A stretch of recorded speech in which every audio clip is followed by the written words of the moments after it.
a lot of our ties and a lot of our relationships, if we are struggling with weight or if we're struggling with our body image, it goes deep. It really does. And because it is, again, so intimate, it's such a personal relationship, our connection to food and our connection to our body, how can it not be? So it does go deep, and that's why it is hard work to do the work and to make serious change, because it's not just doing a diet and following a meal plan. It's really tuning in and asking yourself like hard questions, but the outcome is just huge. Right. Yeah. Then you forever can change the way that you have this relationship with food. Right, and you are tuning into, like, you're self-discovering, and you're giving, it's so empowering because you don't need outside sources to tell you like what you should eat or how much you should eat, or you're giving yourself the power, you're becoming the expert, and it's a really powerful thing to be able to know your body so well and to know what it needs to perform at its best. So you said that, yes, listening to your hunger signals, that's one of the things. What are some other skills that we need to, or that we have that we can hone in to? Well, food, and if you are struggling with like emotional eating or I think a lot of people do. You know, you all of a sudden you open a computer, you see an email, it triggers something in you, you know, and you find yourself in the pantry, raiding the pantry and wanting to just make the anxious feeling go away or the sad feeling or whatever. So how can we begin to move into our emotional connection where we're medicating with food, or we're eating when we're not hungry, but we're sad, we're lonely, we're bored, we're whatever.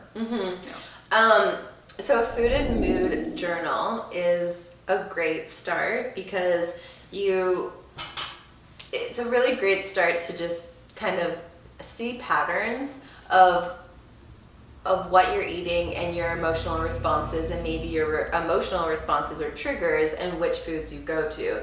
And it's really about creating awareness and some mindfulness around, because you're not going to know right away.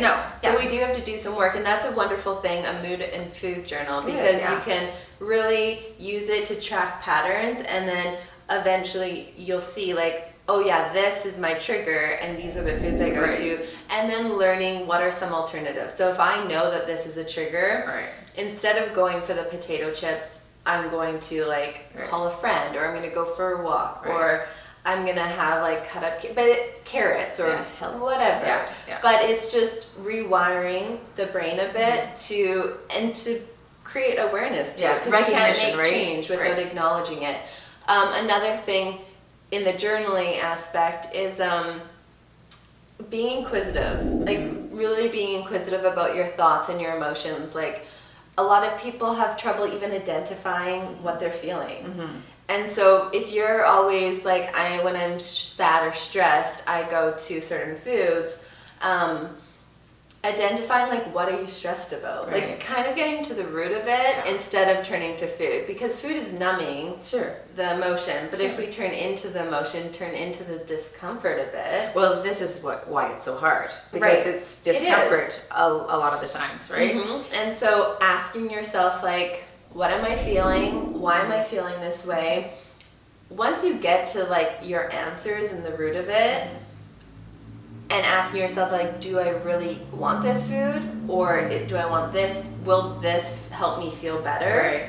And usually you'll always come to no, but and then just finding alternatives, and it does require some patience. And forethought, you know, like that's why I love the journaling, because again, you can, if you are repetitious, like are repetitive about that, you're going to see the patterns, and then you can go, okay, yes, exactly. Every time I open an email from my boss, I feel this sense of anxiety or just an anxiousness, and I know I have my, you know, drawer of candy bars there that I can just reach for to soothe me or give me the hit of dopamine or whatever, right?